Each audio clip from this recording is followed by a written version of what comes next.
챗GPT가 바꿀 미래가 걱정됩니다. 2023년 4월 30일 넌너리 시설 둘러보기, 넌들과 대화, 왕릉 몽갈 이동. 안녕하세요. 스님은 오전 7시에 공양을 하고 8시부터 삼텐촐링 넌너리를 둘러보았습니다. 먼저 아래채로 내려가서 어제 사온 라면을 어린 넌들에게 한 봉지씩 나누어 주었습니다. 스님이 말했습니다. 여러분들 이 라면은 제일 어린 넌 덕분에 먹는 거예요. 저 어린 넌이 어제 라면이 먹고 싶었는데 스님이 물을 때 말을 못했다고 전해 들었거든요. 라면을 받은 어린 넌들이 좋아했습니다. 스님은 이어서 넌너리 시설을 둘러보았습니다. 제일 먼저 학생들이 살고 있는 기숙사에 가보았습니다. 어제 스님께서 각자의 방을 살펴보겠다는 이야기를 듣고 하루 사이에 청소를 깨끗이 했는지 기숙사가 아주 청결했습니다. 기숙사는 보통 한 방당 2명에서 3명씩 쓰고 있었습니다. 옷을 담을 만한 박스가 필요하다고 했는데 어린 넌들 외에는 이렇게 큰 옷장이 있네요. 스님은 미소를 지으면서 기숙사를 다 둘러보았습니다. 겨울에 난방이 안 되어 두꺼운 양말 담요가 더 필요하고 책상이 더 필요해 보였습니다. 다 둘러보신 후 스님이 말했습니다. 여러분들 잘 살고 있네요. 우리는 한 방에 4명에서 10명이 살아요. 우리가 여러분들의 도움을 받아야겠어요. 기숙사를 나와 스님은 창고, 게스트룸, 나이가 지긋한 넌들의 방, 비구니 스님방 등 다른 숙박시설들도 둘러보았습니다. 둘러보는 것을 어려워하지 마세요. 리모델링이 필요할까 싶어서 가볍게 둘러보는 중입니다. 그런데 어제 빨래가 잘 마르지 않는다고 했어요. 점토처럼 비닐하우스를 치면 되는데 비닐하우스 건조장을 만들 만한 공간이 있을까요? 빨래터랑 너무 멀면 안 돼요. 스님은 도량의 털을 살피더니 마땅한 장소를 찾았습니다. 다시 여기가 좋겠어요. 이 물건들을 다른 공간으로 옮기고 여기에 비닐하우스를 쳐서 건조장을 만들면 좋겠어요. 볕도 잘 들고 빨래터랑 멀지도 않네요. 아이들이 식사하는 식당을 한번 보여주세요. 공양간으로 이동했습니다. 공양간에는 땔감으로 불을 때는 시설과 수납 공간을 잘 만들어서 정돈이 잘 되어 있었습니다. 넌너리에 이 비구니 스님이 캐커타에 갔는데 이렇게 부를 때는 시설이 있어서 그것을 보고 배워 이곳 넌너리에 설치를 했습니다. 이 시설로 음식도 하고 난방 효과도 동시에 되고 있습니다. 우리 한국도 같은 시설이 있어요. 한국에서는 구들방까지 만들어 실내 난방도 해요. 참 잘 만들었네요. 스님은 공양간을 나와 아이들이 공양하는 식당, 학습할 수 있는 신축학교 부지, 운동장을 만들 만한 부지, 그리고 법당을 만들 부지 등을 둘러보았습니다. 넌너리가 굉장히 크네요. 이것을 초기부터 건설하기 시작해서 여기까지 왔을 타시 아버지와 삼텐촐링 넌들의 굉장한 노력이 들어있어 보여요. 공간을 전부 둘러보다 보니 어느덧 9시 30분이 되었습니다. 스님은 14세 이상 넌들과 두 번째 만남을 하기 위해 자리를 이동했습니다. 자리에는 15여 명의 넌들이 모여 있었습니다. 잘 둘러보았습니다. 여기까지 건설하느라고 수고 많았습니다. 손이 부르트도록 노력한 흔적이 다 남아있네요. 저도 문경에서 천막을 치고 시작했기 때문에 여러분들이 어떤 어려움을 겪었는지 금방 알 수 있었어요. 지금부터 어제 이야기한 모든 필요한 것을 어떻게 해결할지 의논해 봅시다. 스님은 작은 것부터 하나하나 어떻게 하면 좋을지 또 어떤 순서로 하면 좋을지 의논했습니다. 특히 어린아이들의 홈스쿨을 빨리 시작해서 기초 교육을 받도록 요청했습니다. 그리고 넌너리뿐만 아니라 마을 사람들의 어려움도 함께 해결해 나가도록 계획을 세워서 보내주면 바로 지원할 수 있도록 하겠다고 약속을 했습니다. 넌들과의 시간을 마치니 어느덧 출발해야 할 시간이 다가왔습니다. 스님은 삼텐촐링 넌너리에서 점심 공양을 하고 팀프로 출발했습니다. 어린 넌들이 스님 가시는 길을 뒤에 따라왔습니다. 남은 일정 꼭 건강하고 안전히 다니세요. 출발 후 6시간을 이동해서 몽갈에 도착했습니다.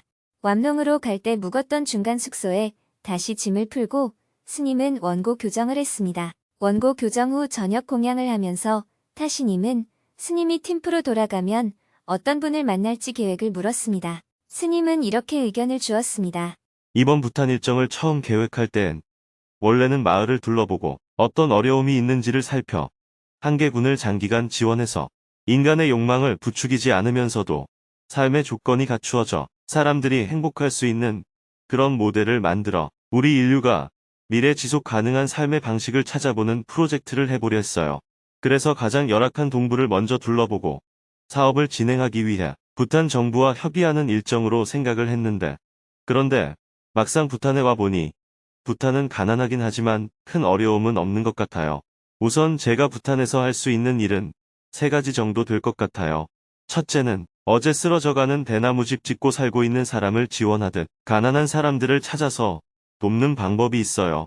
넌너리 재단을 후원해서 그들에게 필요한 것들을 지원해 주는 거죠. 둘째는 삼텐 촐링 넌너리를 보면서 어린 넌들이 기본 교육을 받을 수 있는 시설이 조금 있어야겠다는 생각이 들었습니다. 학교를 보내면 일반 아이가 되고 절에 두면 사회적 교육을 못 받는 문제가 있어요. 각 넌너리에서 어린 넌들을 모아서 운영하는 초중고 정부학교 시스템이 필요할 것 같아요. 그러면 기숙사 등을 새로 만들어야 하겠고, 한다면 그것도 큰 프로젝트가 되겠습니다. 세 번째는 삼텐 촐링 넌너리를 지원하듯 다른 넌너리에도 필요한 것을 지원하면서 여성 교육을 지원하는 사업을 해볼 수 있을 것 같아요. 또 하나는 어릴 때는 아이들이 뛰어놀아야 하니까 각 학교마다 놀이기구나 운동기구를 지원하는 방식도 있을 것 같아요. 전체 학교 체육시설이 얼마나 부족한지 이러한 상황을 알 수 있는 관련 교육 공무원을 만나보는 것도 좋을 것 같네요. 원래 계획인 지속 가능한 개발은 지속적으로 지원하면서 서로 신뢰를 쌓아 부탄 정부에 필요 요청이 있으면 서로 협의하면 될 것 같아요. 정부가 할 수 있는 것을 지원할 필요는 없으니까요.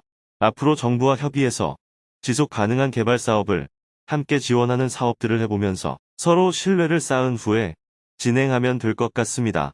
전 왕이 그랬듯 검소하면서도 만족하며 지속 가능한 삶을 사는 것에 대한 아이디어가 있는 사람이 있다면 대화가 될 수 있으니 만나보고 싶네요. 원래 저는 부탄을 방문할 때 우리 인류가 앞으로 어떤 삶을 살 것인가 하는 지속 가능한 모델을 만들어 보려고 했어요. 그런 생각들을 하고 있는데 얼마나 현실적으로 가능할지 모르겠습니다. 그러나 타시님이 이후 일정을 잡는 것에 대해 너무 부담 갖지 말아요. 일정을 애써서 조율하진 않아도 된다는 뜻이에요. 일정이 남으면 여기저기 답사를 더하면 됩니다. 스님은 내일도 팀프로 이동하는 일정입니다. 팀프로 이동하는 중에 붐탕을 경유할 예정입니다. 오늘은 법문이 없었기 때문에 지난 수행 법회에서 있었던 내용을 전하며 글을 마칩니다. 챗GPT가 바꿀 미래가 걱정됩니다. 요즘 뉴스에서 대화형 인공지능 서비스 챗GPT가 중요한 이슈로 언급되고 있습니다. 제가 챗GPT에 대해서 궁금한 내용은 2가지입니다. 첫째, 챗GPT 등장은 인터넷과 스마트폰이 개발된 것처럼 우리들의 삶에 큰 영향을 끼칠 것이라고 합니다. 기대가 되면서 걱정이 되기도 합니다. 현대인들이 어떤 마음과 태도로 챗GPT를 사용해야 하는지 궁금합니다. 둘째, 지금까지 전통적인 학습은 지식을 전달하고 습득하는 것이었습니다. 그런데 이제는 인공지능과 챗GPT를 이용하여 많은 정보와 지식을 손쉽고 빠르게 접할 수 있게 되었습니다. 그래서 학습의 필요성이 덜 느껴지기도 하는데요. 예를 들면 자동 번역기가 있는데 왜 영어 공부를 해야 하지? 하는 생각이 들기도 합니다. 인공지능이 일상화되는 시대의 학습은 어떤 목표와 방향으로 나아가야 할까요? 100년 전을 생각하면 포클레인도 없지 않았습니까? 200년 전을 생각하면 자동차도 없었지 않습니까? 전기불과 전기톱도 없었지 않습니까? 그런데 이런 기계가 발명이 되고 많은 편리함을 가져왔지만 그만큼 자연이 많이 파괴되기도 하면서 때로는 다치는 사람들도 많이 늘어났습니다. 또 인터넷과 텔레비전이 나와서 뉴스가 전 세계로 알려지면서 아는 것이 많아졌지만 그만큼 나쁜 것도 굉장히 빨리 전파되고 있습니다. 코로나 바이러스도 옛날 같으면 그 지역에서 발생했다가 사라질 텐데 과거와 달리 인류가 전 세계로 이동을 하다 보니까 사람을 따라서 전 세계로 순식간에 확산이 되었습니다. 이렇게 과학기술은 도덕성과 가치관 같은 것이 없습니다. 그 기술을 어떻게 사용하느냐에 따라서 우리의 삶에 유리하기도 하고 불리하기도 하는 거예요. 또 지금 유리한 것이 나중에 불리한 것도 됩니다. 그러나 우리는 이런 가운데 지금은 지금대로 살아가고 있습니다. 옛날 사람을 기준으로 생각하면 지금이 천국 같아도 지금 사람들 역시 괴로움이 존재합니다. 옛날 사람을 기준으로 생각하면 지금 같은 세상이라면 혼란스러워서 어떻게 사나 하고 생각할 것 같아도 지금 사람들은 잘 살아가고 있습니다. 그런 것처럼 앞으로 그 무엇이 개발되어도 인간의 괴로움은 해결되기 어렵습니다. 또한 그 무엇이 개발되어도 인간은 거기에 적응해서 살아갈 것입니다. 이 두 가지는 무엇이 개발되어도 변함이 없습니다.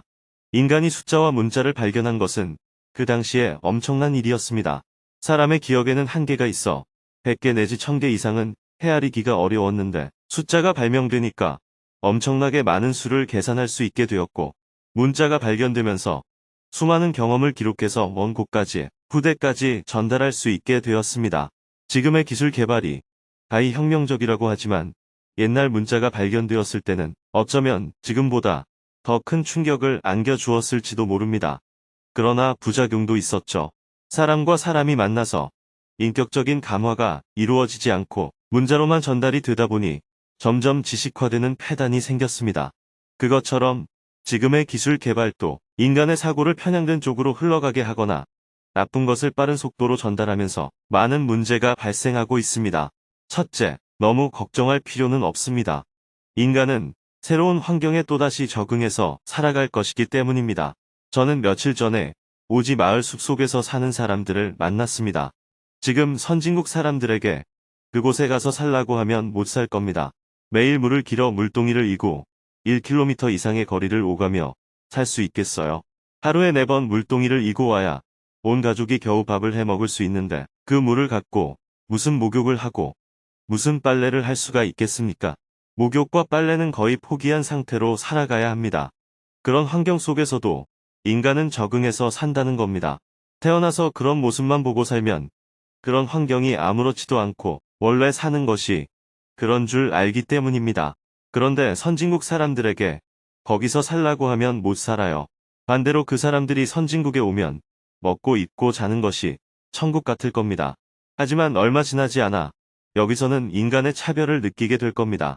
그런 숲속 마을 오지에는 차별이 없어요. 선진사회라고 하는 곳에서 온갖 차별이 존재한다는 것을 알게 되면 또 다른 괴로움이 생겨나게 됩니다.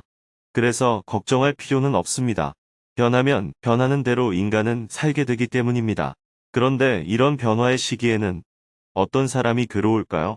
빠른 속도로 변하는 세상에서는 기성세대가 가장 괴롭습니다.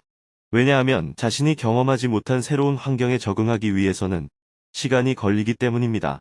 산업사회로 변화할 때 농사를 20년씩 지은 40대들은 기계를 만지는데 서툴렀어요. 그런데 20살이 안 된 젊은이들은 금방 적응해서 살았습니다. 그래서 젊은이들은 도시에 와서 노동자가 되어 빠르게 적응을 해나갔고 가족을 거느리고 온 40대들은 대부분 도시 주위의 빈민촌을 형성해서 살았습니다. 이렇게 변화의 시기에는 기성세대가 불리합니다. 그렇지만 또 그 나름대로 모두 적응해서 살게 되어 있어요. 옛날 사람들은 학교 공부를 하지 않고도 다 잘 살았잖아요. 그러나 산업사회가 되면서 학교 공부를 통해 지식을 배웠습니다. 학교에서 배운 지식과 기술이 삶을 살아가는 수단이 되었죠. 지금은 지식과 기술이 모두 자동화되고 있습니다. 근대사회처럼 지식과 기술을 암기하고 습득하지 않아도 우리는 삶을 살 수가 있게 된 거죠. 여기서 가장 중요한 것은 어떤 과학기술이 개발되든 그것을 운용할 능력이 있어야 한다는 것입니다. 과학기술을 올바르게 사용할 줄 아는 것이 제일 중요합니다.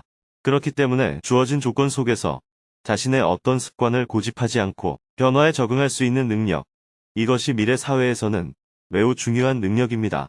이것을 다른 말로 창의성이라고 합니다.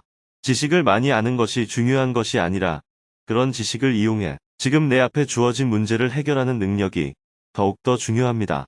자녀 문제, 개인 문제 등 인생에 많은 고민이 있을 때 절에 간다고 해결이 되었습니까? 부처님과 하느님에게 빌어도 해결이 안 되죠?